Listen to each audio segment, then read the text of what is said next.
আল্লাহর ওয়াস্তে আমরা যারা নিজেদের প্রতি জুলুম করেছি, আমরা যারা ইতিপূর্বে বিভিন্ন গুনাহে লিপ্ত হয়ে, বিভিন্ন অনাচারে লিপ্ত হয়ে, অন্যায় অশ্লীলতায় লিপ্ত হয়ে বিভিন্নভাবে নিজের নাফসের প্রতি জুলুম করেছি, আল্লাহর ওয়াস্তে আমরা আল্লাহর দিকে প্রত্যাবর্তন করব।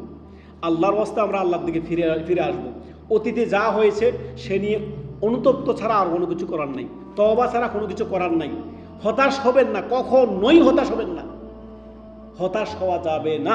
করণীয় হচ্ছে তওবা করা।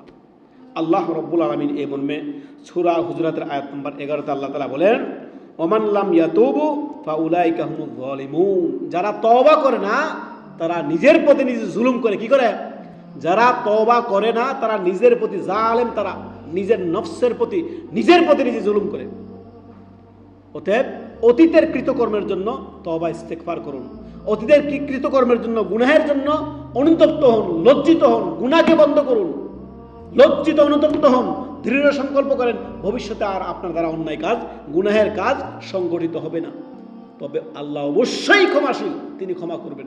আল্লাহ রাব্বুল আলামিন এই মর্মে সূরা জুমারের আয়াত নম্বর 53তে আল্লাহ তাআলা বলেন, কুল ইয়া ইবাদিয়াল্লাযিনা আসরাফু আলা আনফুসিহিম। হে আমার বান্দারা, কুল ইয়া ইবাদিয়াল্লাযিনা আসরাফু আলা আনফুসিহিম, যারা নিজের প্রতি আনফুসিহিম জুলুম করেছো, অন্যায় করেছো, পাপাচার করেছো, লা তাকনাতু মির রাহমাতিল্লাহ, তোমরা আল্লাহর রহমত থেকে নিরাশ হয়ো না।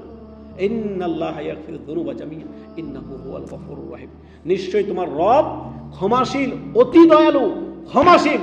আল্লাহর ক্ষমা থেকে কখনো নিরাশ হয়ো না। তুমি অতীতের জন্য অনুতপ্ত হও, হায় হুতাশ করিও না। নিজেকে পরিবর্তন করা, নিজেকে ইসলাহ সংশোধন করা, নিজের নফসের বিরুদ্ধে জিহাদ করে নফসকে আপনার সমস্ত অন্যায় কাজ থেকে বিরত রাখার নামই হচ্ছে নিজের আত্মপর্যালোচনা। তো এটা অন্য কেউ করে দিবে না। আমি নিজে জানি যে আমি কি অন্যায়ের সাথে আমি জড়িত আছি, আমি নিজে জানি যে কি গুনার সাথে আমি জড়িত আছি, আমি নিজে জানি যে আমার দ্বারা কি কি খারাপ কাজগুলো সংগঠিত হচ্ছে। ছেড়ে দিব আজকে থেকে। সহজ কথা হচ্ছে ছেড়ে দিব, ভালো কাজ করবো। তওবা মানে কি? ইউটার্ন। তাওবা মানে ইউটার্ন, ফিরে আসা অন্যায় কাজ থেকে ভালো কাজ করা, বাস। অন্যায় কাজ ছেড়ে দেওয়া, ভালো কাজ করতে থাকা, বাস। এটার নাম হচ্ছে তওবা। আল্লাহ আমাদেরকে বুঝার তৌফিক দান করুন।